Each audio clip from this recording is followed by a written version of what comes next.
চিংড়ি দিয়ে এঁচোড়ের তরকারি যে এত ভালো লাগে তা হয়তো অনেকেরই জানা নেই। বাসায় এই রেসিপিটি দেখার পর একবার হলেও আপনারা এই চিংড়ি এঁচোড়ের তরকারিটা রান্না করবেন। দেখবেন এই চিংড়ি এঁচোড়ের তরকারিটা মাছ মাংসের স্বাদকেও হার মানাবে। এটা এতটাই মজার হয়। আমার কাছে তো এই চিংড়ি এঁচোড়ের তরকারিটা খুবই ভালো লাগে। আসসালামু আলাইকুম সুপ্রিয় দর্শক, কেমন আছেন সবাই? আশা করছি ভালো আছেন। আমিও আলহামদুলিল্লাহ ভালো আছি। আমি আজকে আপনাদের রান্না করে দেখাবো চিংড়ি দিয়ে এঁচোড়ের তরকারি।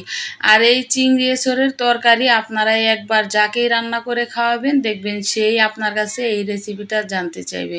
আর এই চিংড়ি এঁচোড়ের তরকারি ছোট থেকে বড় সবাই খুব পছন্দ করে। তো এখানে আর কথা না বাড়িয়ে চলুন মূল রেসিপিতে চলে যাই। এঁচোড়ের তরকারি রান্না করার জন্য লাগবে কাঁচা কাঁঠাল। আর এখানে ছোট দেখে আমি একটা কাঁচা কাঁঠাল নিয়েছি। এবার এই কাঁঠালটা কেটে নেব। আর কাঁঠাল কাটার আগে অবশ্যই হাতে এবং যে ছুরি বা বটি দিয়ে আপনি কাঁঠালটা কাটবেন এতে তেল মেখে নিতে হবে। তাতে করে সুবিধা হবে কি, কাঁঠালে থাকা কষ বা আঠা হাতে লাগবে না, আর যদিও লাগে খুব সহজেই উঠানো যাবে। তো কাঁঠালটাকে আমি প্রথমে 2 ভাগ করে নিলাম। এখন একটা টুকরা আমি একটা সাইডে রেখে বাকির কাঁঠালটা কেটে নেব। তো প্রথমে আমি এই বোটাটা কেটে ফেলে দেব। আর একটা টুকরা করে নিচ্ছি। এভাবে ছোট ছোট করে যদি টুকরা করে নেন তাহলে এঁচোড় কাটতে সুবিধা হবে। এবার আমি মাঝখান থেকে আর একটা টুকরা করে নেব। আর কাঁঠালের ভেতরে যে শক্ত অংশ থাকে এটা কেটে ফেলে দিতে হবে, কারণ এটা কিন্তু সেদ্ধ হয় না। শক্ত অংশটা কেটে ফেলে দেওয়ার পর কাঁঠালের খোসাটা ছাড়িয়ে নিতে হবে। আশা করছি আমার এই রেসিপিটা আপনাদের ভালো লাগবে। যদি রেসিপিটা ভালো লাগে তাহলে প্লিজ লাইক, কমেন্ট এবং শেয়ার করে দেবেন। আর যদি আমার চ্যানেলে একদমই নতুন হয়ে থাকেন তাহলে প্লিজ আমার চ্যানেলটিকে সাবস্ক্রাইব করে আমাকে সাপোর্ট করবেন। তো আমি খোসাটা ছাড়িয়ে নিয়েছি। এবার আমি ছোট ছোট করে এগুলো কেটে নেব। আপনারা চাইলে আরেকটু ছোট ছোট করে কেটে নিতে পারেন, কিন্তু আমার কাছে মনে হচ্ছে এভাবে কেটে নিলেই বেশি ভালো হবে, এজন্য আমি এভাবে কেটে নিচ্ছি। এসরগুলো আমি সবগুলো একইভাবে কেটে নিয়েছি। এবার একটা বাটিতে এগুলো নিয়ে খুব ভালোভাবে ধুয়ে নিতে হবে। পানি পাল্টিয়ে পাল্টিয়ে এসরগুলো আমি 3বার ধুয়ে নিয়েছি।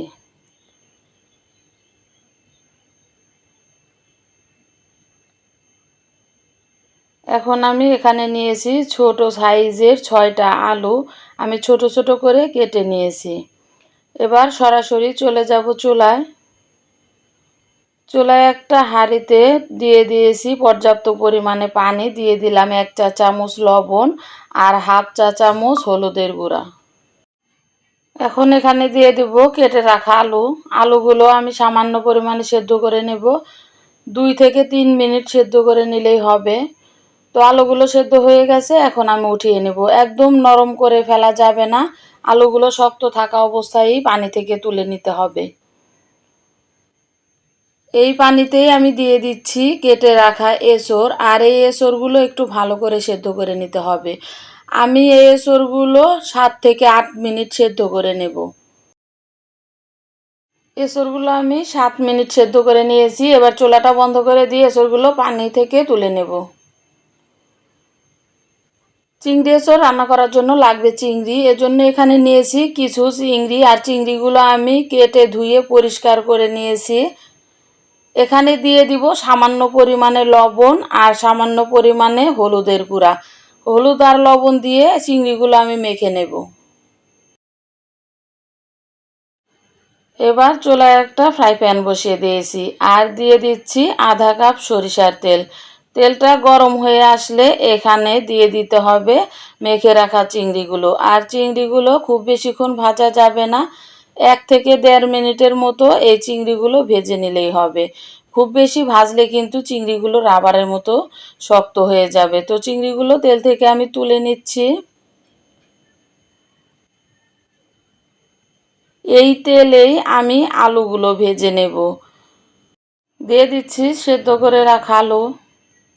আলুগুলো একটু লাল লাল হয়ে আসলেই তেল থেকে তুলে নিতে হবে। আপনারা দেখে নিশ্চয়ই বুঝতে পারছেন আলুগুলো আমি কিভাবে ভেজে নিয়েছি। আলুগুলো তুলে নিয়ে এখানে দিয়ে দিব সেদ্ধ করে রাখা এঁচড়। এঁচড়গুলো একটু ভালোভাবে ভেজে নিতে হবে। এঁচড়গুলো শক্ত থাকে, তাই সেদ্ধও করতে হয় একটু বেশি সময় নিয়ে, আবার ভেজে নিতেও হয় একটু বেশি সময় নিয়ে। আমি একটু কাছ থেকে দেখিয়ে দিলাম। দেখতেই পাচ্ছেন এঁচড়গুলো কিন্তু আমি লাল লাল করে ভেজে নিয়েছি। তেলটা খুব ভালোভাবে পরিষ্কার করে নিয়ে এখানে কিছু মশলা দিয়ে দিব। নিয়েছি এখানে 2টা তেজপাতা, 6টা লবঙ্গ, 2 ইঞ্চির মতো দারচিনি আর 4টা এলাচ। এলাচের মুখটা অবশ্যই ফাটিয়ে দিতে হবে, এতে করে এলাচের সুঘ্রাণটা বেরিয়ে আসবে। মশলাগুলো দেওয়ার পর এখানে দিয়ে দিব 1 কাপ পেঁয়াজ কুচি। এই তরকারিটা রান্না করতে কিন্তু পেঁয়াজের পরিমাণটা একটু বেশিই লাগে, আর পেঁয়াজটা খুব ভালোভাবে ভেজে নিতে হবে। এভাবে নেড়ে চেড়ে পেঁয়াজটা ভেজে নেবেন। দেখতেই পাচ্ছেন পেঁয়াজটাও কিন্তু আমি লাল লাল করে ভেজে নিচ্ছি। পেঁয়াজটা ভেজে নিয়ে এখানে দিয়ে দিতে হবে 1 চা চামচ রসুন বাটা আর 2 চা চামচ আদা বাটা। এই রসুন আর আদা দেওয়ার পর আবারও কিছুক্ষণ ভেজে নিতে হবে। তো সব কিছু খুব ভালোভাবে ভেজে নেওয়া হয়ে গেলে দিয়ে দিতে হবে সামান্য পরিমাণে পানি। এই পানিটা দেওয়ার কারণ হচ্ছে এখন আমি শুকনো উপকরণগুলো দিয়ে দিব, যাতে করে শুকনো উপকরণগুলো পুড়ে না যায়, এজন্য এখানে পানিটা দেয়া। দিচ্ছি 2 চা চামচ হলুদের গুঁড়া, 1 টেবিল চামচ শুকনা মরিচের গুঁড়া, 2 চা চামচ ধনিয়ার গুঁড়া, দিচ্ছি 6 থেকে 7টি কাঁচামরিচ আমি কুচি করে কেটে রেখেছিলাম দিয়ে দিলাম, 1 টেবিল চামচ দিয়ে দিলাম লবণ। এখানে একটা কথা বলে দেই, আপনারা আপনাদের স্বাদ অনুযায়ী ঝাল আর লবণটা দিয়ে দিবেন। এক একজন এক এক রকম ঝাল এবং লবণ খেয়ে থাকি আমরা, এজন্য ঝাল আর লবণটা যদি পরিমাণ মতো দিয়ে দেন, এতে করে কোনো অসুবিধা হবে না, স্বাদটা কিন্তু একই রকম হবে। এখানে আমি 2টা টমেটো ব্লেন্ডারে পেস্ট করে নিয়েছিলাম, এই টমেটোর পেস্ট এখানে দিয়ে দিলাম। আর টমেটোর পেস্ট দেওয়ার পর কিন্তু খুব ভালোভাবে কষিয়ে নিতে হবে। যখন দেখবেন এরকম উপরের দিকে তেল উঠে আসবে, এ পর্যায়ে এখানে দিয়ে দিতে হবে ভেজে রাখা আলু আর এঁচড়। এগুলো দেওয়ার পর সব কিছু আমি খুব ভালোভাবে মিশিয়ে নেব। সব কিছু মেশানো হয়ে গেছে, এখন আমি এখানে দিয়ে দিলাম ভেজে রাখা চিংড়িগুলো। এখন আমি একটা ঢাকনা দিয়ে ঢেকে চুলাটাকে একদম লো হিটে করে দিয়ে কষিয়ে নিয়েছি। এভাবে যদি এগুলো কষিয়ে নেওয়া যায়, এই এঁচড়ের তরকারিটা খেতে অনেক বেশি ভালো লাগে, কারণ এই এঁচড়ের ভেতরে মশলাগুলো খুব ভালোভাবে ঢুকে যাবে এভাবে যদি লো হিটে করে 5 মিনিট আপনারা রেখে দেন। তো আমি এখন দিয়ে দিলাম 4 কাপ পানি। এই এঁচড়গুলো কিন্তু আমি খুব ভালোভাবে সেদ্ধ এবং কষিয়ে নিয়েছিলাম, এজন্য 4 কাপ পানিতেই সেদ্ধ হয়ে যাবে। এবার একটা ঢাকনা দিয়ে ঢেকে চুলাটাকে আমি মাঝারি আঁচে করে এই এঁচড়ের তরকারিটা রান্না করে নিলাম। বেশ কিছুক্ষণ পর আমি আপনাদের ঢাকনাটা উঠিয়ে দেখিয়ে দিচ্ছি। দেখতেই পাচ্ছেন গ্রেভিটা কিন্তু একদমই ঘন হয়ে গেছে। এখন আমি এখানে দিয়ে দিব 2 চা চামচ জিরার গুঁড়া। আমি কিন্তু আগে জিরা দেইনি।